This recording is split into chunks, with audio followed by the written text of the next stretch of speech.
তিয়াস। কিছু বুঝবে না। ও, তুর্য চলে যেতে নিলে তিয়াস পেছন থেকে ডাক দেয়, ভাইয়া। হুম। তোমরা সবাই মিলে একটা পিচ্চি মেয়ের পেছনে না লাগলেই তো পারো। মামা আমাদের জন্য কি করেছে তা আমার চেয়ে ভালোবেসি আর কেউ জানে না। আজ মামা অসহায় বলে মেয়েটাকে এভাবে কষ্ট না দিলেও পারো। তোমাদের বিদেশিনী প্রেমিকাদের যদি বাড়িতে এনে এসব নোংরামো করার ইচ্ছে ছিল, তাহলে বাচ্চা মেয়েকে বিয়ে করার কি দরকার ছিল? তিয়াস। আমি অন্তকে মামির কাছে রেখে এসেছি, পারলে না খেয়ে মারবে, তবুও তোমার দয়ার কোনো দরকার পড়বে না। আমি ভাই হিসেবে যা পারি করব। তুর্য কিছু না বলে সেখান থেকে চলে আসে।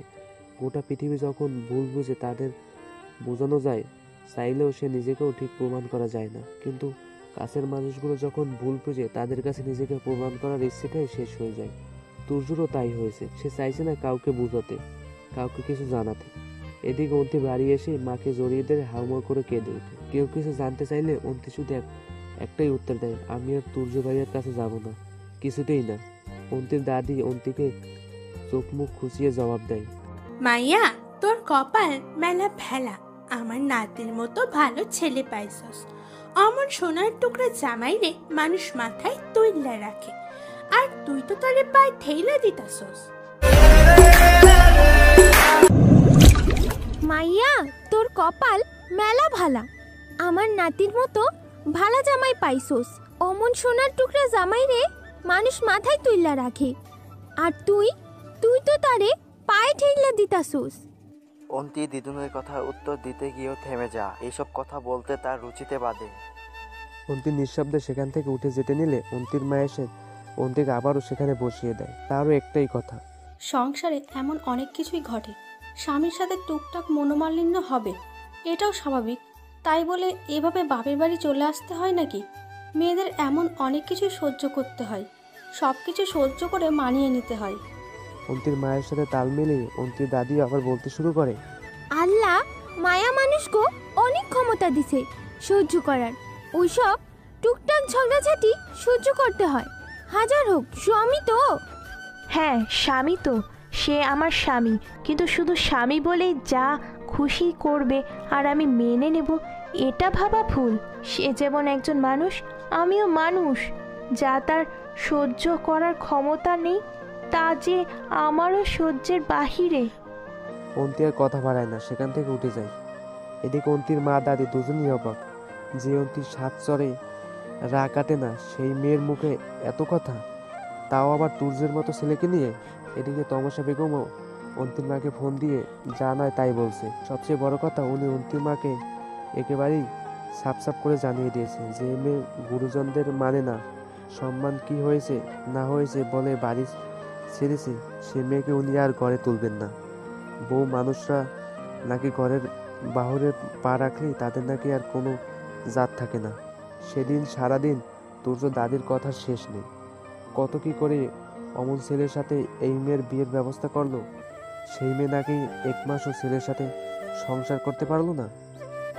আসলেই বোধ হয় এই মেয়েরই চরিত্রের দোষ আছে, না হলে যে ছেলে অন্তি বলে পাগল সেই ছেলেই তার চরিত্রের দোষ দিয়ে ঘরবাড়ি ছেড়ে বিদেশে পাড়ি জমায়।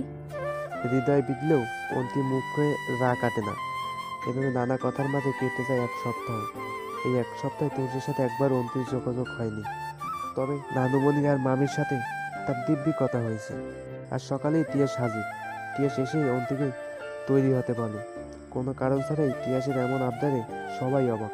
প্রথমে সবাই ভেবেছিল তিয়াস হয়তো অন্তিকে নিয়ে এতে এসেছে, কিন্তু তিয়াস সবাইকে অবাক করে দিয়ে অন্তিকে কলেজে ইউনিফর্ম পরে তৈরি হতে বলে। তিয়া কোনো প্রশ্ন না করেই তৈরি হয়ে যায়। অন্তি জানে তার তিয়াস ভাইয়া যা করবে তাতে তারই ভালোই হবে। তিয়াস অন্তিকে নিয়ে সোজা কলেজেই চলে যায়। অন্তিকে ক্লাসে ঢুকিয়ে দিয়ে অফিস রুমে চলে যায়। অন্তি গত কয়েক মাসে বেতন বাকি থাকায় রেজিস্ট্রেশন ফি সহ কলেজের সকল ফি পরিশোধ করে দিয়ে রওনা হয় নিজের কলেজের উদ্দেশ্যে। অনেকদিন পর কলেজে বন্ধু বান্ধব পড়াশোনা সব মিলিয়ে অন্তির সারাদিনটা বেশ ভালোই কেটেছে। তবে তুর্যর সাথে অন্তির বিয়ে নিয়ে সব বন্ধুদের মাঝে একটাই উত্তেজনা ছিল, সেটা হলো সাময়িক। ক্লাস শেষ করে বাড়ি এসে সবার আগে তার বাবার কাছে চলে যায়। এটা অন্তির বরাবরই অভ্যাস। আজও অন্তির বাবার ঘরে এসে এরকম চমকে যায়। ঘরটা খালি, বিছানায় ফাঁকা পড়ে আছে, বাবা নেই। অন্তি একরকম ভয় পেয়ে দৌড়ে মায়ের কাছে চলে আসে। মা তখন রান্নাঘরে রান্না করছিল, পাশেই দাদিমাকে হেল্প করেছিল। অন্তিকে দেখে অন্তি দাদি মুখ ঘুরিয়ে নেয়। বিয়ে হওয়া মেয়ে মানুষের আবার কিসের এত লেখাপড়া? আমরা তো এত লেখাপড়া করিনি, তাই বলে আমাগো কি বিয়া হয় নাই? আমরা কি সংসার করি নাই, নাকি বাচ্চা কাচ্চা মানুষ করি নাই? অন্তি দাদির কথায় কান দেয় না। বরাবরই অন্তি দাদির এই বিষয়গুলো নিয়ে বড্ড সমস্যা ছিল। অন্তি বেশ উদ্বিগ্ন কণ্ঠে মাকে প্রশ্ন করে। আম্মু, ঘরে তো বাবা নেই, বাবা কই গেছে? অন্তির মা অন্তিকে একটা ধমক দেয়। বলছি না কলেজ থেকে এসে জামা কাপড় না ছেড়ে বাবার ঘরে যাবি না? কিন্তু আম্মু, বাবা। উনি কি একা কোথাও যেতে পারে? সব জায়গায় তো ধরে নিয়ে যেতে হয়। এবার অন্তি চুপ হয়ে যায়। পাশ থেকে অন্তি দাদি বলে ওঠে, পোলা খান কপাল গুনে জামাই পাইছো। অমন সোনার মতো জামাই একবার ফোন করা মাত্রই সব কাজ ফেলে শ্বশুর আব্বাকে দেখার জন্য ছুটে আইছে। অন্তি দাদির কথার মাথা মুন্ড না বুঝে মায়ের দিকে অবাক হয়ে তাকায়। এবার অন্তির মা বলতে শুরু করে, তুই বেরিয়ে যাবার পরপরই হঠাৎ করেই তোর বাবার শ্বাসকষ্ট শুরু হয়ে যায়। কোনো কুল কিনারা না পেয়ে তোর দাদি তুর্য বাবাকে ফোন করে সাথে সাথেই ও ছুটে আসে আর তোর বাবাকে ডাক্তারের কাছে নিয়ে যায়। এবার আর অন্তি কিছুই বলে না, চুপচাপ নিজের ঘরে চলে যায়। প্রায় দুপুর তুর্যের গাড়ি অন্তিদের বাসার সামনে থামে। অন্তি ছুট লাগায় দরজা খোলার উদ্দেশ্যে। দরজা নক করার আগেই অন্তি দরজা খুলে দেয়। দরজা খোলার সাথে সাথে অবাক হয়ে যায়। তুর্য আর তিয়াস দুজনেই অন্তির বাবাকে ধরে রেখেছে, আর ঠিক তুর্য পাশেই জিনিয়া দাঁড়িয়ে আছে। অন্তি একবারে তুর্যের দিকে তাকিয়ে চোখ নামিয়ে দেয়। অন্তি দরজার সামনে থেকে সরে দাঁড়াতেই দুই ভাই মিলে মামাকে ঘরে নিয়ে গিয়ে শুইয়ে দেয়। এরই মধ্যে অন্তির দাদিমা আবার বোনেরাও বেরিয়ে এসেছে। তুর্য, তিয়াস আর জিনিয়াকে বেশ আপ্যায়ন করতে শুরু করে দেয় সবাই। কিন্তু অন্তি সেই তখন থেকে বাবার মাথার কাছেই বসে আছে। অন্তির দাদি অন্তিকে বেশ কয়েকবার ডাকে তুর্যর কাছে বসার জন্য, কিন্তু অন্তি দাদির কথায় কোনো জবাব দেয় না। উল্টো সবার মুখের সামনে ধুম করে দরজাটা ভেতর থেকে বন্ধ করে দেয়। সবশেষে বাড়ি যাবার সময় তুর্যর দাদি তুর্যকে চেপে ধরে অন্তিকে বাড়ি নিয়ে যাওয়ার জন্য। তাহলে কি তিয়াস, তোমার আদরের বোনকে আবার ফিরিয়ে আনলে কেন? তিয়াস কিছু একটা বলতে গিয়েও থেমে যায়। আপাতত সে চাইছে না অন্তিকে কোনো মেন্টালি প্রেশার দিতে। বড় ভাবি, তোমার সাথে কোনো কথাই বলতে চাচ্ছি না, দয়া করে বলো আম্মু কোথায়? প্রভা কিছু বলতে যাবে তার আগে জিনিয়া বলে ওঠে, তিয়াস, তুমি নাকি বেশ ভদ্র, তোমার ভাইয়ের কাছে শুনেছি। তা বড় ভাবির সাথে কিভাবে কথা বলছো তুমি? আমি কি তা আপনার না দেখলেও হবে? আপনি যাকে দেখার জন্য এসেছেন তাকে দেখুন। তিয়াস আরো কিছু বলতে গিয়ে থেমে যায়। অন্তির সামনে আর কিছু না বলাই ভালো। আর কোনো কথা না বাড়িয়ে তিয়াস অন্তিকে নিয়ে যায় মায়ের কাছে। তমসা বেগম তখন রান্না করে দাঁড়িয়ে দাঁড়িয়ে কফি বানাচ্ছিল প্রভা আর জিনিয়ার জন্য। হঠাৎ অন্তিকে দেখে ভূত দেখার মতো চমকে যায়। অন্তি তুই? এসেছি, তবে ফিরে আসিনি। আমি এসেছি আমার ফুপি আম্মুর কাছে। তমসা বেগম অন্তির কথার ওরে কি বলবে ঠিক বুঝতে পারছে না। ফুপি, কাল থেকে আমার পরীক্ষা শুরু। প্রত্যেকবার পরীক্ষার আগের দিন তুমি আমাকে দোয়া পড়ে দিতে। এবার তো তুমি আসলে না, তাই আমিই চলে এলাম। কথাগুলো বলে অন্তি ফুপির কাছে চলে যায়। ফুপিকে সালাম দেয়। তমসা বেগম না চাইতেও মনে মনে দোয়া পড়ে। অন্তির মাথায় হাত রেখে ফু দিয়ে দেয়। অন্তির চোখ দুটো পানিতে ছলছল করছে। অন্তি এবার তমসা বেগমের চুলোর পায়ে থেকে সরিয়ে দিয়ে নিজের কফি পানি বসিয়ে দেয়। ফুপি, আমার আম্মু আমাকে ভালোই কফি বানাতে শিখিয়ে দিয়েছে। আমি তোমাদের কফি বানিয়ে দিয়ে আসছি, তুমি যাও। তমসা বেগম আর কোনো কথা না বেরিয়ে সেখান থেকে বেরিয়ে যান। অন্তি সবার জন্য কফি বানিয়ে সাজিয়ে গুছিয়ে যার যার হাতে কফির মগটা তুলে দেয়। টেবিলে পড়ে রয়েছে শুধু তুর্যর কফিটা। অন্তি একবারও ব্যাগপত্র নিয়ে সবাইকে সালাম দিয়ে উল্টো পথে বাড়ির সদর দরজা দিকে হাঁটা ধরে। পেছন থেকে জিনিয়ে বলে ওঠে, বাহ আন্টি, তুমি তো ভালোই কফি বানাও। ধন্যবাদ। বাই দ্য ওয়ে, এখন আবার কই যাচ্ছ? বাড়ি। বাড়ি মানে? কিন্তু কেন? এখনই তো এলে, আবার এখনই যাবে? আমি না গেলে তুমি আসবে কি করে? মানে আমি যত তাড়াতাড়ি যাব তুমি তত তাড়াতাড়ি আসবে। এইটুকু বলেই অন্তি মুখ খুইয়ে নেয়। জিনিয়া বেশ বুঝতে পেরেছে অন্তির কথার মানে। অন্তি আর এক মুহূর্ত না দাঁড়িয়ে সোজা বাইরে বেরিয়ে যায়। বাইরে তিয়াস আগে থেকে অন্তির জন্য অপেক্ষা করেছিল। তিয়াস অন্তিকে নিয়ে বাইকে করে বেরিয়ে যায়। ঘরের বারান্দা থেকে তুর্য অন্তির আসা যাওয়া দুটোই দেখছিল। তুর্য অপেক্ষায় ছিল অন্তি হয়তো একবার আসবে। তার তুর্য ভাইয়ের কাছে আসবে, গাল ফুলিয়ে বলবে, দেখো ভাইয়া, আমি বলে তো পাস করবি, তুই তো পড়তেই বসিস না। তুমি আগের মতো পড়ালে ঠিকই আমি তোমার মতো রেজাল্ট করতাম, কিন্তু দেখিস অন্তু, তুই আমার থেকেও ভালো রেজাল্ট করবি। কথোপকথনগুলো শুধু কল্পনাতেই রয়ে গেল। অন্তি আসেনি, একবারও আসেনি। অভিমানগুলো যেন তুর্যর গলায় এসে দলা পাকিয়ে যাচ্ছে। ওরা চাইছে বৃষ্টি হয়ে জড়তে, কিন্তু এই যে পুরুষ মানুষদের কাঁদতে নেই, তারা নাকি তাদের জাতমান দুটোই যায়। তুর্য রাগে গম গম করতে করতে অন্তির দিকে এগিয়ে যায়। কিছু দূর গিয়ে আবার পিছনে ফিরে আসে। একটু পরেই অন্তির পরীক্ষা শুরু হবে। এখন অন্তির জন্য সামান্য মেন্টাল প্রেশারও অনেক খারাপ হতে পারে। পরীক্ষার কথা ভেবে তুর্য আর সামনে এগোয় না, চুপচাপ গাড়ির ভেতরে গিয়ে বসে সিগারেটটা জ্বালিয়ে নেয়। সিগারেটে হয়তো তুর্যকে ক্ষণিকের জন্য চুপ করে রাখতে পারবে। আজ অন্তির পরীক্ষার প্রথম দিন। যথারীতি তিয়াসার অথই অন্তিকে পরীক্ষার সেন্টারে নিয়ে আসে। অন্তির মা অন্তির বাবাকে একা বাসায় রেখে আসতে পারেনি। অন্তি পরীক্ষা হলে ঢুকতে যাবে, এমন সময় কানে আসে কারোর একজনের ডাক। অন্তি পিছন ফিরে তাকাতেই দেখে বড় খালামণি আর সাগর ভাইয়া পিছন থেকে অন্তিকে ডাকতে ডাকতে এগিয়ে আসছে। অন্তি খালামণিকে দেখে থেমে যায়। সত্যি কত অন্যায় হয়ে গেছে। এত কিছুর মাঝে খালামণির সাথে একবারও কথা হয়নি। অন্তি খালামণিকে সালাম দেয়। অন্তির খালামণিও অন্তিকে দোয়া করে দেয়। একটু টুকটাক কথা বলে অন্তির খালামণি অথয়ের কাছে এগিয়ে যায়। অন্তি ভেতরে ঢুকতে গেলে সাগর পেছন থেকে অন্তিকে ডাক দেয়। অন্তি। ভাইয়া বলুন। আমার সাথে তো একটা কথাও বললে না। আসলে আমার হাতে বেশি সময় নেই, আমাকে ভেতরে যেতে হবে। ও আচ্ছা।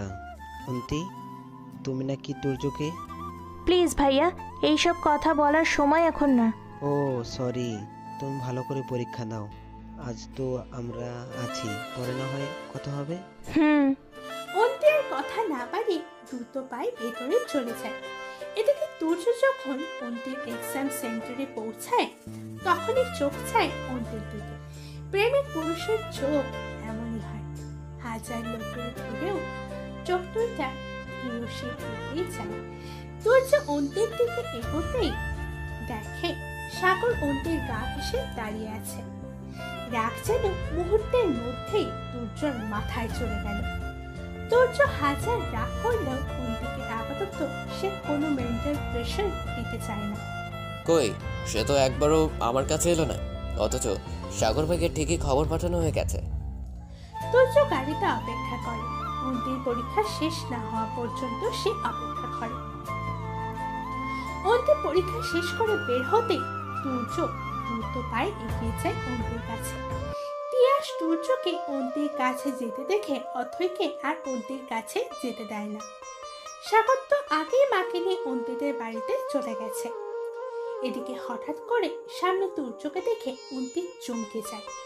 কিছুক্ষণ স্থির হয়ে অন্তি তুর্যর পাশ কেটে চলে আসতে দিলে তুর্য অন্তির হাত চেপে ধরে। কি করছেন? হাত ছাড়ুন। কি হলো? এটা কিন্তু একটা পাবলিক প্লেস। বাড়ি চল। বাড়িই তো যাব। তাহলে এত কথা বলছিস কেন? বলছি তার কারণ আমি আপনার সাথে কোথাও যাব না, আমি তিয়াস ভাইয়ার সাথে যাব। ছাড়ুন আমাকে। অন্তি এক ঝটকায় তুর্যর থেকে নিজের হাতটা ছাড়িয়ে নেয়। তুর্য এবার আরো শক্ত করে অন্তির হাত চেপে ধরে। যখন বলেছি যাবে তখন যাবে, আমার সাথেই যাবে। তুর্য বেশ গলা ভারী করে অন্তিকে ধমক দেয়। অন্তি এবার চুপ হয়ে যায়। তুর্য অন্তিকে গাড়িতে বসিয়ে দেয়। অন্তি মুখ গোমরা করে গাড়িতে বসে পড়ে। পরীক্ষা কেমন হয়েছে? আমি কিছু জানতে চেয়েছি। কি হলো? ভালো হয়েছে। ভালো হলেই ভালো। এবার দুইজনেই চুপ হয়ে যায়। দুইজনের মৌনতা কাটিয়ে অন্তি বলতে শুরু করে। তুর্য ভাইয়া প্লিজ, আমি ওই বাড়িতে যাব না। আমার দুদিন পর আরেকটা পরীক্ষা আছে, আমাকে তো পড়তে হবে, বলো। তুর্য অন্তির কথার কোনো জবাব দেয় না। সাগর কি আজ তোদের এখানে থাকবে? কিন্তু প্লিজ, আমি ওই বাড়িতে যাব না। চুপ, তোকে নিয়ে গেলে তো তুই যাবি। তুর্য অন্তিকে নিয়ে অন্তিদের বাড়িতে আসে। তুর্য গাড়িটা এক সাইডে পার্ক করতে চলে যায় আর অন্তি ছুটি লাগায় বাড়ির ভেতরে যাওয়ার জন্য। অন্তি বাড়ির কলিং বেলটা পরপর দুবার বাজাতেই সাগর এসে দরজাটা খুলে দেয়। অন্তিকে দেখে সাগর এলইডি বাল্বের মতো জ্বলে ওঠে। অন্তি, তুমি এসেছো? দেখতেই তো পাচ্ছ এসেছি। এখন সরো সামনে থেকে, ভেতরে যেতে দাও। অন্তি, আমার তোমার সাথে কিছু কথা ছিল। আগে আমাকে ভেতরে তো যেতে দেবে। সাগর আর অন্তির গোটা নামটা মুখে নিতে পারেনি। অন্তির পিছনে দুর্যোগে দেখা মাত্র এলইডি বাল্ব যেন মুহূর্তে ফিউজ হয়ে যায়। সাগর দরজার কাছ থেকে সরে দাঁড়ায়। দুর্য বেশ তোড়জোড় করেই এসেছে। অন্তির পরীক্ষা শেষ না হওয়া পর্যন্ত দুর্য অন্তির সাথেই থাকবে। দুর্যর এই সিদ্ধান্তে অন্তি নারাজ হলেও মা আর তাদের মুখের উপর কোনো কথা বলার জো নেই তার। অন্তির সারা দিনটা বইয়ের মুখ বুঝে কেটে যায়। দুর্য সারাদিন অন্তির পাশেই আছে, যদিও কেউ কারোর সাথে কোনো কথা বলছে না, তবুও অন্তি যেখানে যেখানে যাচ্ছে দুর্য অন্তিকে ছায়ার মতো অনুসরণ করছে। অন্তির দাদি তো রীতিমতো দুর্যকে নিয়ে ঠাট্টা করা শুরু করে দিয়েছে। নাতি গো, তুই তো দেখছি ভালোই বউয়ের আঁচল ধরা হইছিস। দুর্য নানির কথায় শুধু একটু হাসে। এদিকে অন্তির বইপত্র গুছিয়ে ঘর থেকে বেরোতে নিলে দুর্য অন্তিকে আটকায়। এগুলো নিয়ে কোথায় যাচ্ছিস? পাশের ঘরে। মানে? আমি রাতে পড়তে ভালোবাসি, তুমি এটাও ভুলে গেছো? তো আমি আলো জ্বালিয়ে পড়লে তুমি ঘুমাবে কি করে? আমি কি তোকে বলেছি আমি ঘুমাবো? তাহলে চুপচাপ বইপত্র নিয়ে পড়তে বস। অন্তির আর অথয়ের ঘরে যাওয়া হয় না। অন্তির আগে কচকচ করতে করতে টেবিলে বই খাতা নিয়ে বসে পড়ে। বেশ কিছুক্ষণ চুপ থাকার পর অন্তির নীরবতা কাটিয়ে দুর্যোর দিকে প্রশ্ন ছুড়ে মারে। কেন এসেছো এখানে? কি চাই আপনার?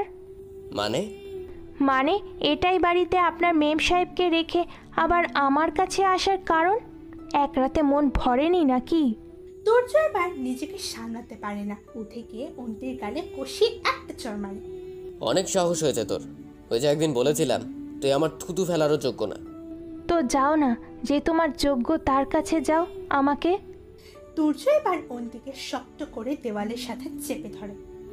নিজের বউকে অন্যের হাতে তুলে দেওয়ার মতো প্রেমিক পুরুষ আমি নই। তোর সাগর ভাই যেদিন এখান থেকে চলে যাবে সেদিনে আমি এখান থেকে চলে যাব। অন্তির ছলো ছলো চোখে দুর্যর দিকে তাকায়। তোমার মেম সাহেব তোমাকে আমার কাছে থাকতে দিবে তো? দুর্য কথা সম্পূর্ণ করার আগে দুর্যর ফোনটা বেজে ওঠে। ওই দেখো, তোমার মেম সাহেবের ডাক পড়েছে বোধহয়। অন্তি কথাটা বলে দুর্যর কাছ থেকে নিজেকে ছাড়িয়ে নেয়। তারপর দরজা খুলে বাইরে চলে আসে। অন্তি কান্না করতে করতে বাড়ির উঠানে আসতেই চোখ যায় উঠানের শেষ প্রান্তে দাঁড়িয়ে থাকা দুজন ছায়া মূর্তির দিকে। মৃদু চাঁদের আলোয় আছে সবকিছু। অন্তি দেখতে পায় দুজন ছায়া মূর্তি একে অপরের সাথে লেপটে দাঁড়িয়ে আছে। অন্তি মৃত পায়ে এগিয়ে যায় সেই। অন্তি ছুটে ঘরে আসার সময় দরজার কাছে এসে হুড়মুড়িয়ে পড়তে দিলে কেউ একজন অন্তির কোমর জড়িয়ে ধরে। অন্তি প্রথমে দুর্য ভাবলেও পরে বুঝতে পারে এটা দুর্যর ছোঁয়া নয়। অন্তি ঝটপট হাতটা ছাড়িয়ে নেয়। পেছনে ফিরে তাকাতেই দেখে সাগর দাঁত কপাটে বের করে হাসছে। অন্তির কাছে সাগরের হাসিটা কেমন যেন অস্বস্তিকর মনে হয়। অন্তি সাগরের পাশ কেটে যেতে নিলে সাগর আবার অন্তিকে আটকে দেয়। অন্তি, সাগর ভাই, আপনাকে কতবার বলেছি আমাকে অন্তু বলবেন না? পারে তুর্য তো বলে।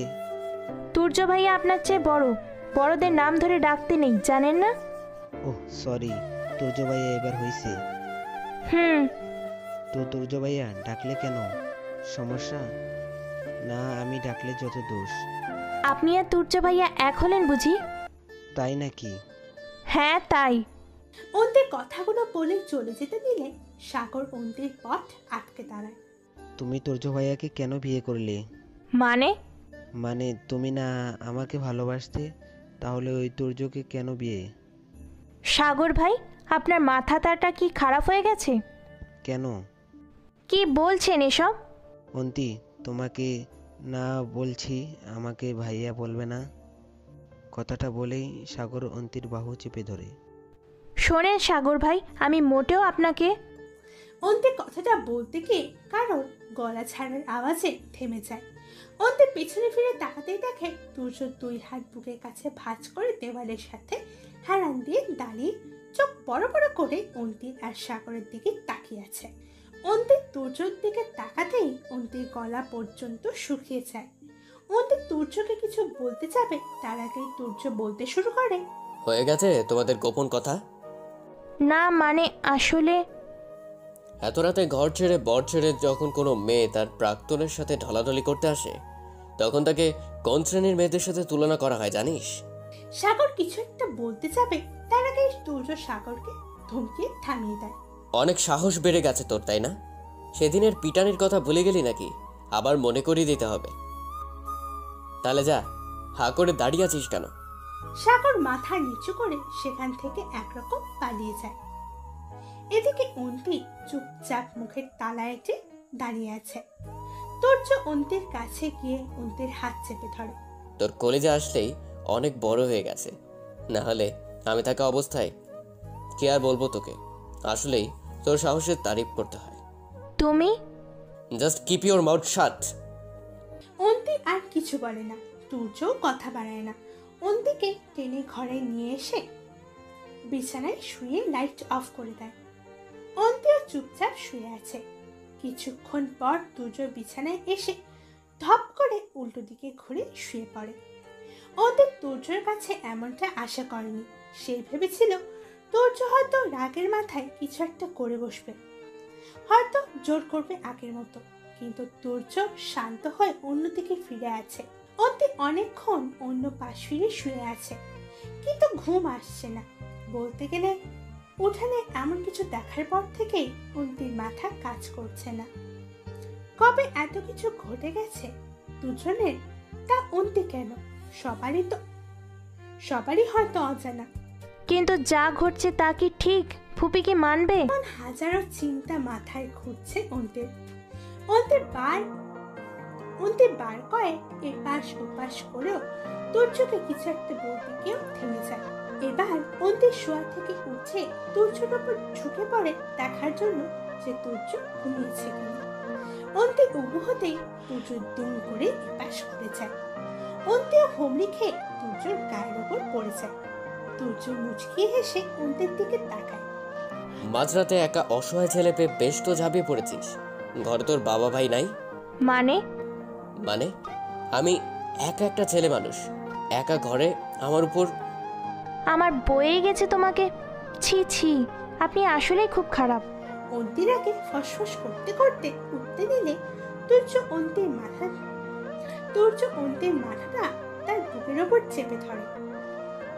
তুর্য মুচকি এসে জবাব দেয়, তোর ছোটবেলার স্বভাব আর গেল না।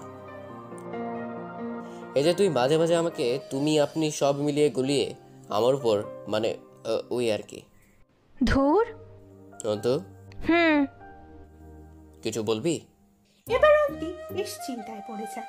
তুর্যকে বলবে কি না, কথাগুলো তুর্যকে বলে কি ঠিক হবে কি না, তা ওর মাথায় ঢুকছে না। তখন অন্তি কান্না করতে করতে উঠানের শেষ প্রান্তে দাঁড়িয়ে থাকা দুজন ছায়ামূর্তির দিকে। মৃদু চাঁদের আলো আছে সবকিছু। অন্তি দেখতে পায় দুজন ছায়ামূর্তি একে অপরের সাথে লেপ্টে দাঁড়িয়ে আছে। অন্তি ধীর পায়ে এগিয়ে যায় সেদিকে। একটু এগোতেই অন্তির কাছে ছায়ামূর্তি দুটো একটু একটু করে স্পষ্ট হতে থাকে। মৃদু ছাদের আলোতেও দুজনকে চিনতে একটু কষ্ট হলো না অন্তির। অথই আর তিয়াস। অথই তিয়াসের বুকে মাথা রেখে দাঁড়িয়ে আছে, আর তিয়াস অথইকে শক্ত করে জড়িয়ে ধরে রেখেছে।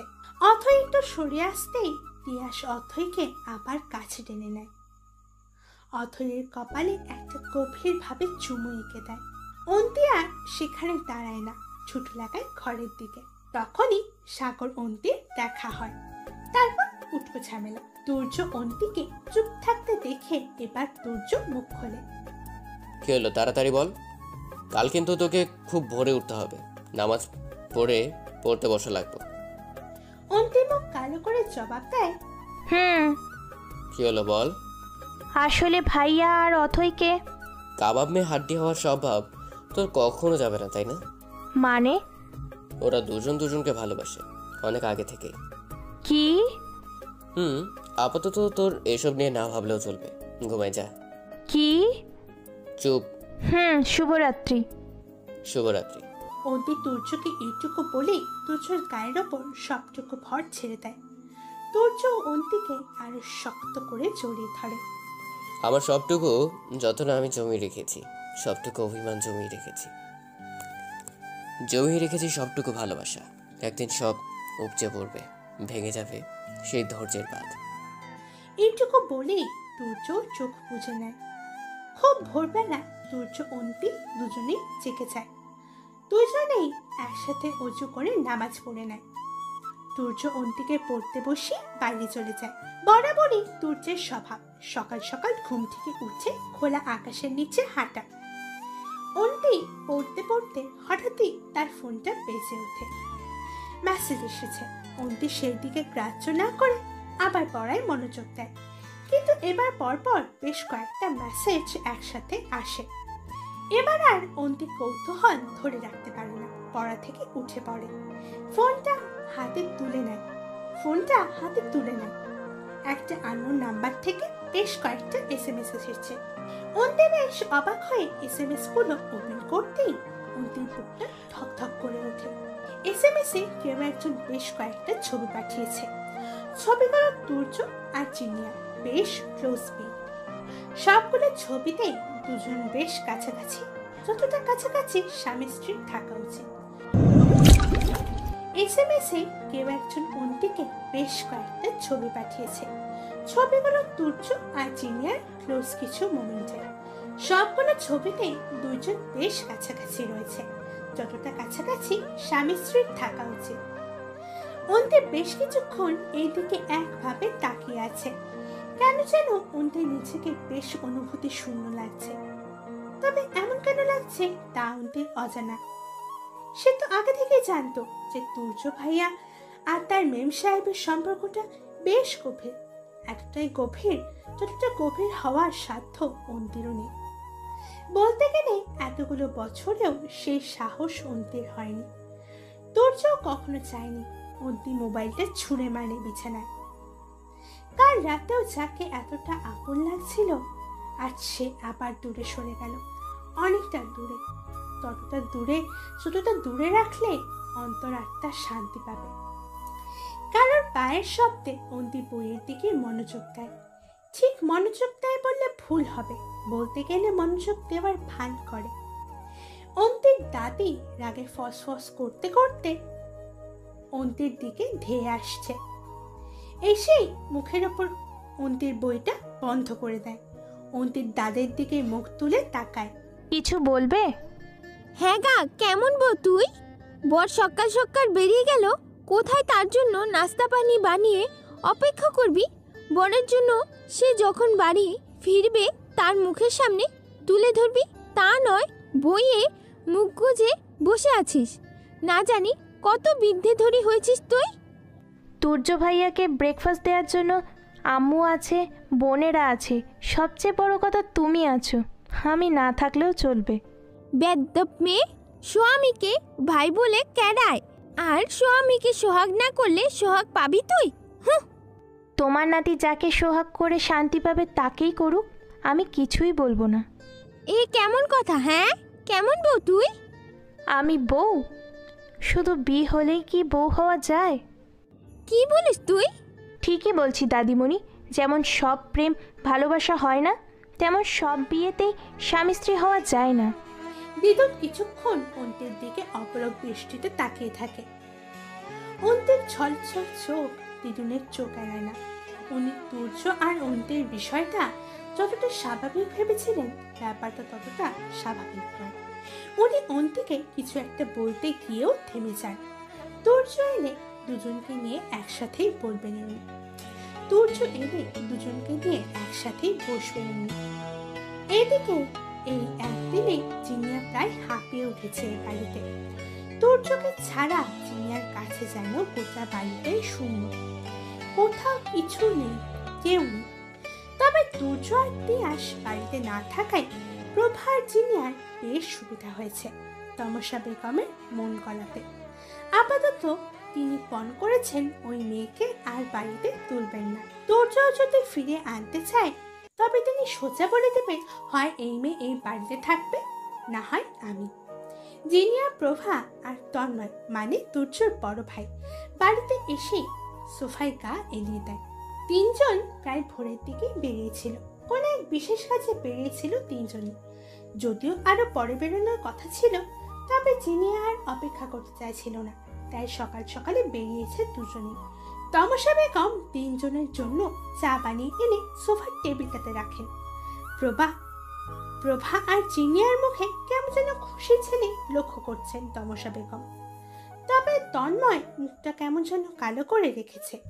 তমসা বেগম তিনজনকেই উদ্দেশ্য করে প্রশ্ন করেন, এত সকাল সকাল কোথায় গেছিলে তোমরা? প্রভার শাশুড়ির প্রশ্নের উত্তর দেয়, একটু বাইরে বেরিয়েছিলাম।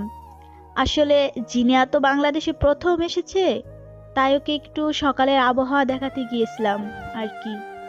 ও। তমসা বেগম সেখান থেকে উঠতে দিলে দেখে তন্ময় চোখ মুখ কালো করে সোফায় হেলান দিয়ে চোখ বুজে আছে। তমসা বেগম এবার তন্ময়কে প্রশ্ন করে, কি হয়েছে?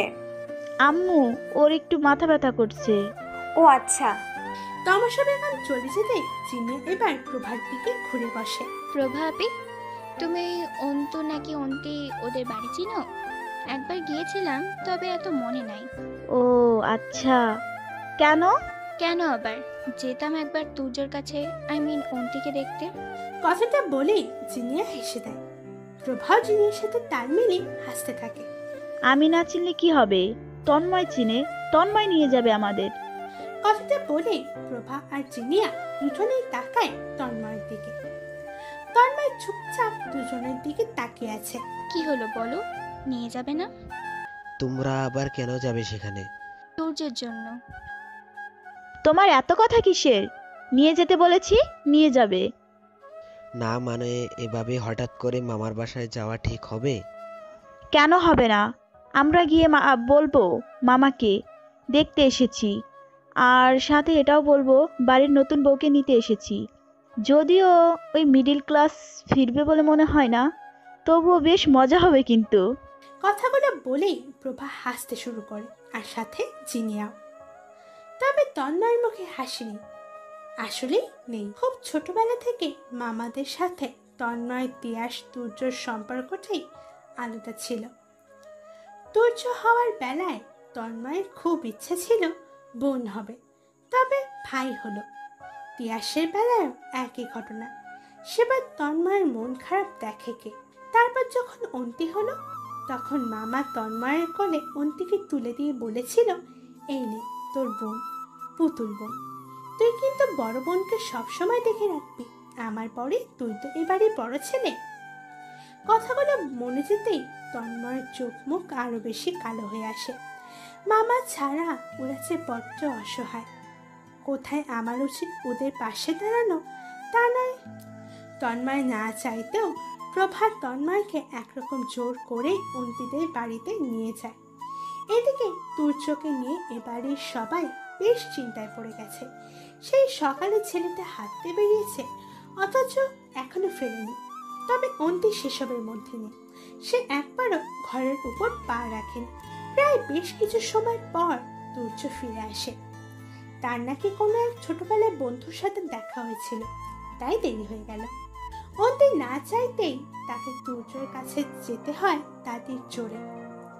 অন্তি তুর্যকে পানি আর তোয়ালে এগিয়ে দেয়। তুর্য অন্তিকে দেখে রেগে যায়। কাল দিন পর তোর পরীক্ষা, তুই এখন এসব করে বেড়াচ্ছিস? করছি তো, আমাদের বড়বউ খেলার বরের সেবা যত্ন করছি। মানে? দাদিমণি বলেছে তাই। ও, আমি ভাবলাম যাই হোক, অনেক সেবা করেছিস। এখানে অধৈর্য না সবাই আছে, তুই গিয়ে পড়তে বস। অন্তির দাদি তুর্যর কথায় কিছু বলতে গিয়েও চুপ হয়ে যায়। অনেক কিছুই তার বলতে ইচ্ছা করছে, কিন্তু বলতে পারছে না। এদিকে অন্তি ঘরে যেতে নিয়ে বাড়ির কলিং বেলটা বেজে ওঠে। অন্তির দরজার দিকে যেতে নিলে তুর্যই উঠে যায় দরজা খুলতে। তুর্য দরজা খুলে একটু সরে দাঁড়াতে কেউ একজন তুর্যকে জড়িয়ে ধরে। অন্তি সেই দিকে তাকে মুচকি হেসে ভিতরে চলে যায়। এদিকে অন্তির দাদির চোখ দুটো রসগোল্লার মতো করে সেদিকে তাকিয়ে আছে। এদিকে অন্তির দাদি চোখ দুটো রসগোল্লার মতো করে সেই দিকে তাকিয়ে আছে। তার এত আদরের নাতিকে নাকি তার এই বউয়ের সাথে একটা অন্য মেয়ে ছেলে জড়িয়ে ধরে রাখে, তাহলে এটাই আসল ব্যাপার। তুর্য দরজা খুলে একটু সরে দাঁড়াতেই কেউ একজন তুর্যকে জড়িয়ে ধরে। অন্তি সেদিকে তাকিয়ে মুচকি হেসে ভেতরে চলে যায়। এদিকে অন্তির দাদি চোখ দুটো রসগোল্লার মতো করে সেদিকে তাকিয়ে আছে। তার এত আদরের নাতিকে নাকি তারই বইয়ের সামনে একটা মেয়ে ছেলেকে জড়িয়ে ধরে রেখেছে, তাহলে এটাই আসল ব্যাপার। তুর্য হঠাৎ করে জিনিয়াকে দেখে একরকম অবাকই হয়ে যায়। তার উপর এমন উদ্ভট কাণ্ড দেখে এবার তো বেশ লজ্জা করছে তুর্যর। তুর্য জিনিয়াকে ঠেলে নিজের কাছ থেকে দূরে সরিয়ে দেয়। এতে জিনিয়া রেগে গেলেও নিজেকে সামলে নেয়। এমন করলে কেন? তোমাকে বলেছি না এমন ভাবে যেখানে সেখানে আমাকে হাক করবা না। তুমি তো জানোই তোমাকে বেশি দিন না দেখলে। অন্তির দাদি দুজনকে মাঝখানে থামিয়ে দেয়। তুর্য জিনিয়ার সামনে থেকে সরিয়ে দিয়ে নিজে সেখানে দাঁড়িয়ে যায়। জিনিয়ার দিকে তাকিয়ে প্রশ্ন ছুড়ে মারে, তুমি কে? তোমাকে তো চিনলাম না, আগে কখনো তো দেখিনি। প্রভা মাঝখানে কথা বলতে গেলে অন্তির দাদি প্রভাকেও থামিয়ে দেয়। প্রশ্নটা আমি এই মেয়েকে করেছি বৌমা, তোমাকে না। প্রভা চুপ হয়ে যায়। জিনিয়া উত্তর দেয়, আই এম জিনিয়া। জিনিয়া এইটুকু বলে তুর্যর দিকে তাকাতেই তুর্য বলতে শুরু করে, নানুমণি, ও জিনিয়া, ও আমার ক্লাসমেট। আমি বিদেশে পড়াশোনা করাকালীন ওর সাথে আমার পরিচয় হয়, আর ও বড় ভাবির কাজিন, মানে চাচাতো বোন। তুর্য এইটুকু বলেই থেমে যায়। জিনিয়া একভাবে তুর্যর দিকে তাকিয়ে আছে। তুর্য সবার সামনে ওর পরিচয় শুধু ক্লাসমেট দিয়েছে, জিনিয়া এমনটা আশা করেনি। অন্তির দাদি গলা ভার করে জবাব দেয়, বিদেশে গিয়ে এমন বিদেশিনী মেম সাহেব বন্ধু বানিয়েছো? কই, আমাকে তো কিছু বলনি। না আসলে নানুমণি। হয়েছে হয়েছে, নানু ভাই বাইরে থেকে এসেছো, জামা কাপড় ছেড়ে ঘর থেকে বউ ডেকে নিয়ে এসো। নতুন নতুন বিয়ে করেছো, এখনই তো বউয়ের সেবা যত্ন সোহাগ নেবে। বউ পুরানো হয়ে গেলে কিন্তু আর আদর যত্ন পাবে না। কথাগুলো বেশ জোরে জোরেই বলেছে অন্তির দাদি। তুর্যর কথাগুলো শুনে ঘরের দিকে যেতে নিলে জিনিয়া আবার তুর্যর হাত চেপে ধরে। তুর্য, আমি এসেছি, আমার কাছে একটু বসবে না? জানতে চাইবেন আমি কেমন আছি?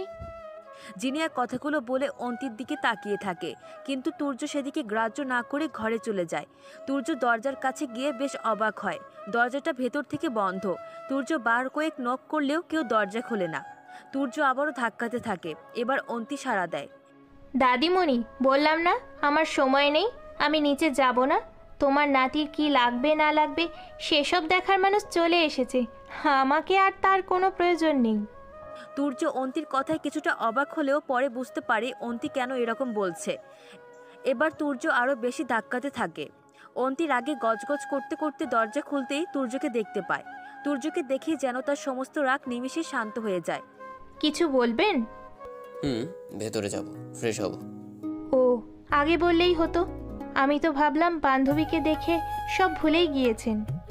তুর্য একটু অন্তির দিকে তাকায়, তারপর মুখ বাঁকিয়ে টাওয়ালটা নিয়ে ওয়াশরুমের দিকে যায়। হ্যাঁ, ভুলেই তো গিয়েছি, তোর নামটাও ভুলে গেছি। আচ্ছা তুই কে বলতো? আমার না কিছুতেই মনে পড়ছে না। এদিকে জিনিয়া, প্রভা আর তন্ময় প্রায় ঘন্টা দুয়ে ড্রয়িং রুমে বসে বসে অন্তির দাদি আর অন্তির মায়ের সাথে বকবক করে যাচ্ছে। তুর্য বা তিয়াস দুজনের কেউই একবারের জন্য বাইরে আসেনি। এদিকে জিনিয়া বার কয়েক তুর্যর কাছে যেতে চাইলেও দাদি জিনিয়াকে আবার সেখানেই বসিয়ে দেয়। প্রভা ও নানি শাশুড়ির মুখের উপর কোনো কথা বলতে পারছে না, কারণ তমসা বেগম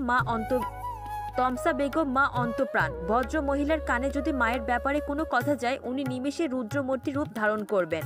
অবশেষে তিনজনই বাড়ি থেকে বেরিয়ে যায়, আর তন্ময় চলে যায় স্টুডিওতে। ছবিগুলো এডিট করিয়েছে জিনিয়া, সেটা বিল পেমেন্ট করাতে। তিয়াসের মনে বেশ অপরাধ বোধ কাজ করছে। কেন এমন করলো সে? কেনই বা ওই অসহায় মেয়েটার জীবন এভাবে না ঠিক হচ্ছে না, এটা তবে তার কিছু করার নেই। এদিকে সারাদিন অন্তি বইয়ের পাতায় মুখ গুজে আছে, আর তুর্য কখনো মোবাইলে, কখনো বা মামার পুরনো বইয়ে চোখ বুলাচ্ছে। অন্তিও তুর্যর দিকে মুখ তুলে তাকাচ্ছে না, আর তুর্য। অবশেষে অন্তির এমন ব্যবহারে তুর্য বেশ বিরক্ত হয়। হাতে একটা সিগারেট নিয়ে ঘরের মধ্যেই জ্বালায়। বলতে গেলে অন্তিকে দেখিয়ে দেখিয়ে। অন্তি স্মোক করা একদম পছন্দ করে না। অন্তি বার দুয়েক তুর্যর দিকে চোখ রাঙিয়ে তাকালেও তুর্য সেদিকে গ্রাহ্য করে না। এবার অন্তি বইপত্র নিয়ে সেখান থেকে উঠে চলে যায়। সিগারেটের ধোঁয়া তার একদম সহ্য হয় না। এদিকে তুর্য ডুব দেয় অতীতের পাতায়। সেদিন দিনটা ঠিক মনে নেই, তবে ঘটনাগুলো এখনো স্পষ্ট। সেদিন ধুম জ্বর নিয়ে তুর্য ছুটেছিল অন্তির কাছে। অন্তিকে না দেখে সে আর থাকতে পারছিল না। প্রিয়তমার প্রতি অনুভূতিগুলো এমনই হয়। দূরত্ব যত বাড়ে হৃদয়ে ভালোবাসার অনুভূতিগুলো আরও তীব্র হয়। টানটাও বেশ জোরালো হতে শুরু করে। সেদিন অন্তি তুর্যকে অপমান করেছিল। তুর্যকে যখন অন্তির কাছে কথাটা বলি, তুর্য অন্তির হাত ধরে জোরে হ্যাচকা টান দিয়ে অন্তিকে বুকের সাথে জড়িয়ে নেয়। এবার অন্তি রেগে গিয়ে তুর্যর গালে ঠাটিয়ে একটা চড় মারে। লম্পট কোথাকার, একটা মেয়ের সর্বনাশ করে স্বাদ মেটেনি, এখন এসেছো আমার সর্বনাশ করতে? তুর্য অন্তির এমন ব্যবহারে বেশ হকচকিয়ে গেছে। ঠিক কি বলবে বা কি প্রতিক্রিয়া দেখাবে তা সে কোনোভাবেই বুঝতে পারছে না। কথায় আছে, অল্প শোকে কাতর আর অধিক শোকে পাথর। তুর্য অন্তির দিকে অপলক তাকিয়ে আছে, আর অন্তি অনর্গল বলেই যাচ্ছে, আমি তোমাকে ঘেন্না করি তুর্য ভাইয়া, কতটা নোংরা হয়ে গেছো তুমি। না হলে একটা মেয়ের সাথে তোমরা এতজন মিলে, ছি ছি।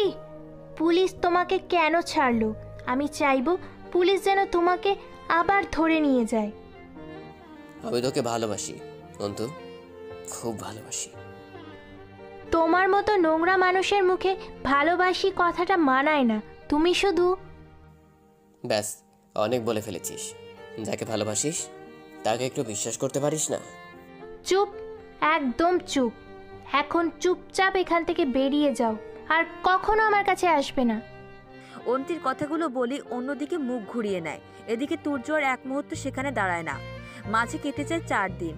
এই 4 দিন তুর্যর উপর রেগে কি গেছে তা তুর্য ভালো জানে। এলাকার লোকজন, আত্মীয় স্বজন, এমনকি নিজের বাবা, সবাই তুর্যকে বিভিন্নভাবে কথা শুনিয়েছে। এই অদ্ভুত পরিস্থিতিতেও দুজন মানুষ তুর্যর সাথে ছিল, এক তুর্যর মা আর এক তুর্যর মামা, মানে অন্তির বাবা। ঘটনাটার 5 দিনের মাথায় মেয়েটাকে খুঁজে পাওয়া যায়। মেয়েটা তুর্যদের গ্রুপের কয়েকজনের নাম নিলেও তুর্য সম্পূর্ণ নির্দোষ। তুর্য হোস্টেলে ফিরে আসার পরপরই মেয়েটার সাথে ঘটনাটা ঘটে, কিন্তু তুর্য কিছুই জানে না।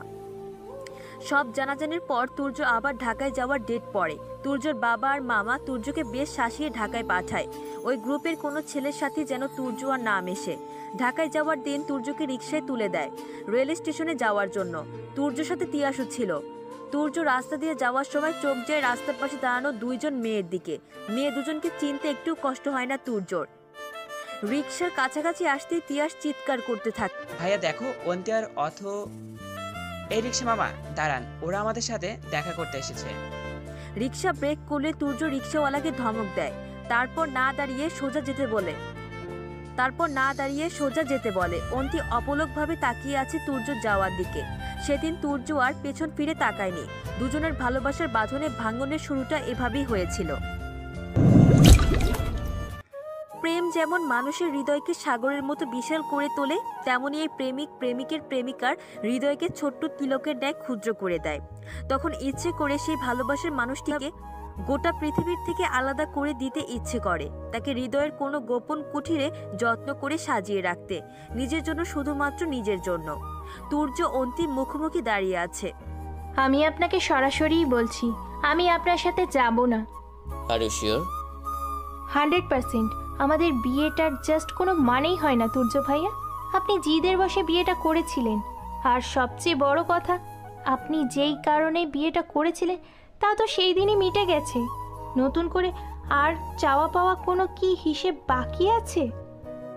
অন্তি কথাগুলো বলে মুখ ফিরিয়ে নেয়। অন্তির পরীক্ষা আজই শেষ হয়েছে। পরীক্ষার এই কদিন তুর্য অন্তির কাছেই ছিল। অন্তি আর তুর্য বেশ কাছাকাছি ছিল। এ কদিনে দুজন কাছাকাছি থাকলেও দুজনের মধ্যে দূরত্ব ছিল যেন আকাশ ছোঁয়া। কথাই আছে, পাশাপাশি থাকলেও যেমন কাছে থাকা যায় না, তেমন দূরে থাকলেও সেই দূরত্বটা কাছাকাছি থাকার চেয়ে অনেক বেশি গভীর হয়। তুর্য এই দূরত্ব ভাঙতে চাইলেও অন্তি চায়নি। অন্তি হয়তো চাইলেও পারত না। অন্তি যখনই তুর্যকে দেখতো তখনই বারবার চোখের সামনে ভেসে উঠত তুর্য আর জিনিয়ার সেই ছবিগুলো। একটা মেয়ে পাহাড় সমান দুঃখ কষ্ট মানিয়ে নিতে পারলেও নিজের স্বামীকে অন্য কারোর সাথে মানিয়ে নিতে পারে না। ডায়লগটা বড্ড পুরনো হলেও কথাটা চিরন্তন সত্য। এর মাঝে একবার জিনিয়ার সাথে অন্তির কথা হয়েছে গোপনে। জিনিয়া অন্তিকে একটা কথাই বলে গেছে, তুর্যকে ভালোবাসার যোগ্যতা তোমার নেই। তুমি নোংরা, অসভ্য, অযোগ্য একটা মেয়ে। একজন পুরুষ তোমার জীবনে থাকা অবস্থায় আরেক পুরুষের সাথে। অন্তি আর কোনো কথা বাড়ায়নি। অন্তির আর বুঝতে বাকি থাকে না যে অন্তি, তুর্য আর সাগরের অতীতে সবকিছু জিনিয়া জানে। হয়তো তুর্যই জানিয়েছে, তুর্য ছাড়া কেই বা জানানোর আছে। সব মিলিয়ে অন্তির মনে যে অভিমানের পাহাড় জমে গেছে তা ভাঙা এত সহজ নয়, হয়তো কখনো ভাঙবেও না। তুর্য অন্তিকে নিজের দিকে ঘুরিয়ে নেয়। অন্তির থুতনি ধরে মুখটা উঁচু করে তুলে ধরে। অন্তির চোখে চোখ রাখে। অন্তু, অনেক তো হলো বান অভিমানের অধ্যায়, এবার না হয়। অন্তি এক ঝটকায় আমার হাতটা সরিয়ে দেয়। আমি ডিভোর্স চাই। কি? কথাটা শুনে তুর্য বেশ বড়সড় ধাক্কা খায়। আমি সত্যিই চাই, মুক্তি চাই তোমার থেকে। কতটা ভেবে বল। ভালো থাকিস। হ্যাঁ, খুব ভালো থাকবো আমি। সেদিন তুর্য অন্তির কথা ওখানে শেষ হয়ে যায়। তুর্য চলে যায়। অন্তির মা, বোন, দাদি কারো ডাকি সেদিন তুর্য আটকাতে পারেনি। অন্তি অবশ্য তুর্যকে ডাকেনি, একটি বারও ডাকেনি। অন্তির ধারণা মানুষটা অনেক আগে চলে গেছে, অনেক দূরে, তার থেকে শত সহস্র মাইল দূরে, তাই তাকে ডেকেও লাভ হবে না। এদিকে তিয়াস অন্তিকে অনেকবার বোঝানোর চেষ্টা করে, আবার নিজেও বোঝার চেষ্টা করে দুজনের মাঝে ঠিক কী হয়েছে। তবে সব কিছু তার ধ্যান ধারণার বাইরে। না অন্তি তুর্যকে নিয়ে কোনো কথা বলছে, না কাউকে বলতে দিচ্ছে, এমন কিছু নিজেকে গুটিয়ে নিতে। নতুন চাকরিতে জয়েন্ট করার পূর্বেই রিজাইন দিয়ে দিয়েছে তুর্য। এদিকে অন্তি নামক পাখিটাকে মুক্ত করার সমস্ত ব্যবস্থা প্রায় করে ফেলেছে সে। এবার সত্যি সত্যি এদেশ থেকে সারা জীবনের জন্য সে নিজের পাঠ চুকিয়ে নিতে চায়। সব মিলিয়ে দুজনের পথ দুদিকে ছুটে গেছে। বর্তমানে তমসা বেগমের নাজেহাল অবস্থা। একদিকে যেমন তার বড় বউ, আরেকদিকে হুকুম জারি করছে, তার উপর এই দুদিনের অতিথি পাখিটাও তাকে কথায় কথায় ঝাড়ছে। কোনো কিছু একটু 19-20 হলেই জিনিয়ার সাথে সাথে তাকে চার পাঁচটা কড়া কথা শুনিয়ে দেয়। আজকাল প্রভার আচরণও মনের ক্যানভাসে বাঁধিয়ে রাখার মতো। তমসা বেগম মনে প্রাণে চাইছেন এই অতিথি পাখিটাকে বিদায় করতে, তবে এ পাখি যে খালি হাতে যাবার নয় তা তিনি বেশ ভালোই বুঝতে পেরেছেন। যদি জিনিয়ার যাওয়ার হয় তো তুর্যকে নিয়েই যাবে, আর যদি থেকে যাওয়ার হয় তবু তুর্য সাথেই থাকবে। তুর্য ছাড়া সে আর কিচ্ছু চায় না, কাউকে চায় না। তুর্য আজকাল কোনো কিছুতেই নিজেকে জড়ায় না। তমসা বেগম অন্তিকে এই বাড়িতে ফিরিয়ে আনার কথা বললে তুর্য মুখের উপর বলে দেয়, অন্তি আর কখনো এই বাড়িতে ফিরবে না। না আমি ওকে এই বাড়িতে নিয়ে আসবো, না ও নিজে এই বাড়িতে আসবে। অন্তির ফিরে আসা নিয়ে এই বাড়িতে আর কোনো কথা হবে না। ব্যাস, ছেলের মুখের উপর আর কথা বলতে পারেননি তিনি। ভেতর ভেতর বেশ আগুন জ্বলছে তমসা বেগমের। তবে তার ধারণা ছিল অন্তি যদি এসে তুর্যর মাথায় একটু হাত বুলিয়ে দেয় তাহলে ছেলের মন অবশ্যই গলবে। ছেলের কানে যে সবচেয়ে বেশি বিষ তিনি নিজেই ঢেলেছেন, তাই এখন যা করার তাকেই করতে হবে। এসব ছাইপাশ ভেবে তমসা বেগম অন্তিকে ফোন করে। অন্তিকে এক কথা জানিয়ে দেয় সে যেন ফিরে আসে, বাড়ির বউকে বাড়িতেই মানায়। কিন্তু অন্তি ফুপ্পির মুখের উপর জানিয়ে দেয় ওই বাড়িতে কখনো ফিরবে না। এবার তমসা বেগমের রাগ দেখে কে রাগে ফোনটা আছাড় মারে মাটিতে। দুদিনের পর সাহস কত শাশুড়ির মুখের উপর কথা বলে। এত কিছুর মাঝে কেটে যায় আরও 1 সপ্তাহ। অন্তির ডিভোর্স পেপার রেডি, এখন সই করা বাকি। তুর্য বিকেলে উকিলের কাছে গিয়ে কাগজটা নিয়ে সরাসরি অন্তির কাছে চলে যায়। অন্তিকে তার মুক্তির চাবি কাঠিটা পৌঁছে দিতে পারলে তার দায়িত্ব শেষ। তুর্য প্রায় রাত 8টা নাগাদ অন্তিদের বাড়িতে এসে পৌঁছায়। কয়েকবার কলিং বেল বাজাতেই অন্তি এসে দরজা খুলে দেয়। অন্তি তুর্যকে দেখে ভূত দেখার মতো চমকে ওঠে। তু মানে আপনি কি বলবেন? আমাকে ভেতরে যেতে বলবি না? ও দরকার ছিল। কাকে? আমাকে? না হলে আর কাকে? আসলে আপনার আমাকে প্রয়োজন হতে পারে, তা আমার কল্পনারও বাইরে। তাই? বেশ ভালো। তুর্য ভেতরে ঢুকেই দেখে গোটা বাড়িতে পিনপিনে নীরবতা। বেশ কৌতূহল নিয়ে তুর্য অন্তিকে জিজ্ঞাসা করে, মামিরা কই? নেই, সবাই নানু বাড়ি গেছে। আজ নানুর মিলাদ ছিল, তাও তো ভুলে গেছো। তুই যাসনি? না, আমার পড়া আছে। বাড়িতে তুই একা নাকি? একা কই, বাবা আছে তো। শুধু মামা?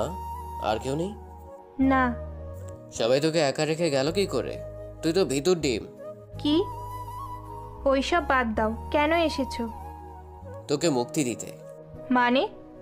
অন্তি কথাটা বলতেই তুর্য হাতে রাখা ডিভোর্স পেপারটা অন্তির দিকে এগিয়ে দেয়। অন্তি পেপারটাকে চোখ বুলিয়ে আবার তুর্যর দিকে এগিয়ে দেয়। কি হলো, সই করবি না? করবো না কেন, এক্ষুনি করছি। পেনটা আনতে দাও। অন্তি, কথাটা বলে ঘরের দিকে পা বাড়াতেই ধুম করে কারেন্টটা চলে যায়। আজ সারাদিনই আকাশটা বেশ মেঘলা ছিল, তবে সন্ধ্যা থেকে একটু বেশি। খানিকের মধ্যেই বেশ ঝোড়ো হাওয়া বইতে শুরু করে, আবার বৃষ্টিও শুরু হয়ে যায়। তুর্য পকেট থেকে ফোনটা বের করে অন্তির সামনে ধরতেই দেখে অন্তি সেখানে দাঁড়িয়ে ঢকঢক করে কাঁপছে। অন্তি বরাবরই অন্ধকারে বেশ ভয়, যাকে বলে যা তা রকমের ভয়। তুর্য আলোটা জ্বালিয়ে অন্তির কাছে যেতেই অন্তি তুর্যকে জড়িয়ে ধরে। প্রায় 1 ঘন্টার মতো দুজনে ড্রয়িং রুমে মোম জ্বালিয়ে বসে আছে। কারেন্ট আসার নামই নেই। এদিকে বাইরে ঝড়ের মাত্রা এত বেড়ে গেছে যে তুর্য বাড়ি ফেরার তো জোই নেই। তুর্যর বাড়ি ফেরার জো নেই। অবশেষে অন্তি তুর্যকে প্রস্তাব দেয় আজ রাতে এখানে থেকে যাওয়ার জন্য। তুর্য রাজি হয়ে যায়। অন্তিকে এভাবে একা ফেলে যেতে তারও ইচ্ছে করছে না। রাতে খাওয়া দাওয়া শেষ করে তুর্য বারান্দায় দাঁড়িয়ে স্মোক করছে আর বৃষ্টি দেখছে। চোখের সামনে ভেসে উঠছে তাদের অতীতের স্মৃতিগুলো। আজই হতো সব শেষ হয়ে যাবে। আজ না হয়তো কাল সবকিছু শেষ হয়ে যাবে। এতদিনের ভালোবাসার সংসার সব। আসলে কি একটা সই সব শেষ করে দিতে পারে? হয়তো। তুর্য একটা দীর্ঘশ্বাস ফেলে পেছন ফিরে একটা লম্বা ধোঁয়া ছাড়তেই কারো কাশির শব্দে ধ্যান ভঙ্গ হয়। অন্তি দাঁড়িয়ে আছে তার সামনে, পরনে লাল রঙের একটা শাড়ি। তুর্য অন্তিকে দেখে একটু অবাক হয়। তুর্য প্রশ্ন করার আগেই অন্তি বলে ওঠে, তোমাকে না বলেছি আমার সামনে সিগারেট খাবে না? তাহলে ইচ্ছে করছে খুব। ও, শাড়ি কেন পরলি?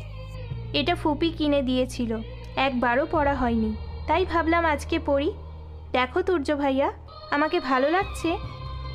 তুই একটা কাজ বড্ড ভালোবাসিস। কি কাজ জানিস? না। আমাকে পোড়াতে। তুই বড্ড পোড়া সময়, বড্ড বেশি। কথাটা বলি তুর্য অন্তিকে নিজের সাথে জড়িয়ে নেয়। অন্তি তুর্যর ঠোঁট থেকে সিগারেটটা সরিয়ে তুর্যর ঠোঁটে নিজের ঠোঁট মিলিয়ে দেয়। তুর্য অন্তিকে আরো শক্ত করে জড়িয়ে ধরে। আমায় একটু ভালোবাসবে তুর্য ভাইয়া?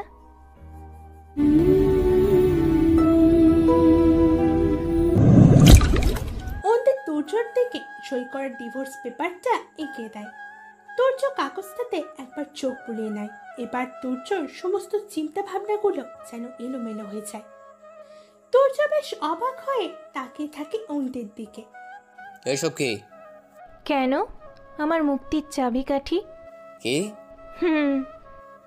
আমি ভেবেছিলাম তুমি হয়তো আমাকে কাল রাতে আমার ব্যবহারে তুমি যদি অসম্মানিত হয়ে থাকো তাহলে আমাকে ক্ষমা করে দিও। আমি সত্যিই এমন কিছু করতে চাইনি। আমি ইচ্ছা করে কিছুই করি নাই। অসম্মানের কি আছে? আমাকে আপনি সম্মানই বা দিয়েছিলেন কবে যে আমি সম্মানের আশা করব? তুমি কি সাগরের জন্য আমার সাথে এমন করছো? কি করলাম জানো না? কি করলে? সব কিছু কি সাগরের জন্য? ওই 2 দিনের ছেলেটার জন্য এত ভালোবাসা যে এত বছরের আমাকে? হয়তো হ্যাঁ, নয়তো না। ওইসব আপনার না ভাবলেও চলবে। আপনি আপনার সুন্দর ভবিষ্যৎ নিয়ে ভাবুন আর ভালো থাকুন। সকালে তুর্যর চোখ খুলতেই দেখে অন্তি তার পাশে নেই, তবে তার বিছানার পাশে টাওয়াল আর জামা কাপড় বেশ যত্ন করে রাখা আছে। তুর্য মুচকে এসে সবকিছু নিয়ে ওয়াশরুমে ঢুকে যায়। তুর্য ওয়াশরুম থেকে বের হতেই দেখে বেড সাইডের পাশে রাখা ছোট্ট টি টেবিলটার উপর একটা কফি রাখা আছে। ঠিক তার পাশে তুর্যর পছন্দের ব্র্যান্ডের 1 প্যাকেট সিগারেট। তুর্য সিগারেট দেখে বেশ অবাক হয়। অন্তি তো সিগারেট একদম পছন্দই করে না, তাহলে হঠাৎ এমন গিফট? তুর্য অন্তিকে ডাকতে যাবে তখনই অন্তি নিজেই সেখানে এসে হাজির। তুর্য অন্তির দিকে তাকায়। কালকের মতো অন্তি শাড়ি পরেনি, সালোয়ার কামিজ পরে আছে। তুর্য অন্তির দিকে ভ্রু কুঁচকে তাকায়। শাড়িতেই তোকে বেশ ভালো লাগে। স্বাভাবিক, যে কোনো মেয়েকেই শাড়ি পরলে ভালো লাগে। আমার কাছে সব মেয়ে আর তুই এক হলি নাকি? না তো, আমি অনেক আলাদা। আমি আর আপনার মেম সাহেব কি এক হতে পারি? এর মধ্যে আবার মেম সাহেব, জেনি আসলো কই থেকে? নতুন করে আবার কি আসবে? বাদ দিন ওসব, চলুন খেতে চলুন।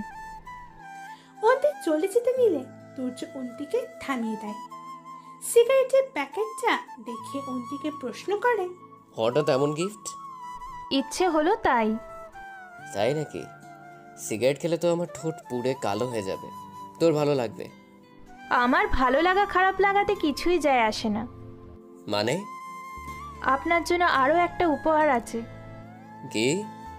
তখন অন্তি সই করা ডিভোর্স পেপারটা তুর্যর দিকে এগিয়ে দেয়। তুর্য আর এক মুহূর্তও সেখানে দাঁড়ায়নি, দ্রুত পায়ে সেখান থেকে বেরিয়ে যায়। তুর্য যাওয়ার আগে শুধু অন্তিকে একটা কথাই বলে যায়, তোমাকে সম্পূর্ণ মুক্তি দিয়েই আমার ছুটি। হয়তো একদিন আসবে যেদিন তুমি নিজেকে বাঁধতে চাইবে, কিন্তু সেই দিন তোমাকে বাঁধার জন্য হয়তো আমি থাকবো না। তুর্য যাওয়ার পর অন্তি সেখানেই পাথরের মতো বসে পড়ে। সে যেন নড়াচড়া করার মতো ক্ষমতা হারিয়ে ফেলেছে সামান্যতম চিন্তা শক্তি। বুকের ভেতরটা সম্পূর্ণ ফাঁকা হয়ে গেছে। খানিকক্ষণ পর অন্তির মনে হয় সে যা করেছে ঠিক করেছে। তুর্য যা চায় তাকে তাই দিয়েছে। তার যোগ্য জীবনসঙ্গী উপহার দিয়েছে তাকে, তার মেম সাহেবকে। তুর্য বাকি জীবন বেশ ভালো থাকবে, সুখে থাকবে। মাঝে কেটে গেছে অনেকগুলো দিন। না অন্তি জানে তুর্য কেমন আছে, না তুর্য জানে অন্তি কেমন আছে। দুজনের মাঝে এখন আকাশের মতো বিশাল দূরত্ব। দেখতে দেখতে তুর্যর যাওয়ার দিন এগিয়ে এসেছে। নেক্সট সানডেতে তুর্য আবার ইউকেতে ফিরে যাবে, জিনিয়াও যাবে। এদিকে তমসা বেগম কেটে কেটে একসা হয়ে গেছে। তুর্য তমসা বেগমকে পরিষ্কার জানিয়ে দিয়েছেন যে সে সারা জীবনের মতো এদের ছেড়ে চলে যাচ্ছে শহর থেকে, আর কখনো ফিরবে না। আবার অন্তি আর তুর্যর ছাড়াছাড়ি কথাও দুই পরিবারের সবাই জেনে গেছে।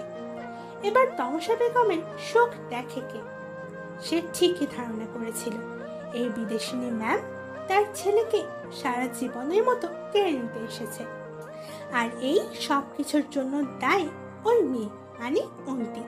সে যদি নিজের স্বামীকে একটু আগলে রাখতো তাহলে এমন কিছুই হতো না। অবশ্য ওই মেয়ের যা চরিত্রের দোষ তাতে তো। যাই হোক, শেষমেশ ছেলেটা আমার চলেই যাচ্ছে, চেয়েও আটকাতে পারবো না। এসব হাজার চিন্তা ভাবনা নিয়ে তমসা বেগম বসে বসে চোখে পানি ফেলছেন। একদিকে তুর্য ফিরে যাওয়ার দিন এগিয়ে আসছে, আর ওইদিকে অন্তের প্রতি মা আর দাদির মানসিক অত্যাচার বেড়েই চলেছে। তাদের এক কথা, ছেলেদের চরিত্রে এমন ছোটখাটো সমস্যা থেকেই থাকে, তাই বলে কি এমন সিদ্ধান্ত নিতে হয়? বোঝাপড়া করেও তো তা মানিয়ে নেওয়া যায়, কোনো সমঝোতা ছাড়াই তালাক। এমন শত কথার সম্মুখীন হতে হচ্ছে অন্তিকে। বিয়ে 6 মাস গড়াতে না গড়াতেই ছাড়াছাড়ি, এমন মেয়েকে কি সমাজ মেনে নেবে? কখনোই না। কিন্তু সে চাইলেও যিনি আর তুর্যর ব্যাপারে খোলসা করে কাউকে কিছুই বলতে পারছে না। এদিকে তুর্য অন্তির ছাড়াছাড়িটা তন্ময় কিছুতেই মানতে পারছে না। ভাইয়ের জীবনে এত বড় ঝড়টা যে তার জন্যই এসেছে তা তো সে খুব ভালো করে জানে। তুর্যর জীবনে সুখী হওয়ার চাবিকাঠিটা যে অন্তির হাতে তা তো তন্ময় খুব ভালো করে জানে। জিনিয়ার সাথে তো সে কখনোই ভালো থাকবে না। এমন হাজার প্রশ্নের সাথে যুদ্ধ করে তন্ময়ের মনে একটাই উত্তর আসে, অন্তিকে সব জানাতে হবে। অন্তি ফিরলেই সব ঠিক হয়ে যাবে। সব কিছুর সমাধান একটাই, দুজন ভালোবাসার মানুষের মাঝে কোনো তৃতীয় ব্যক্তি রাখা যাবে না।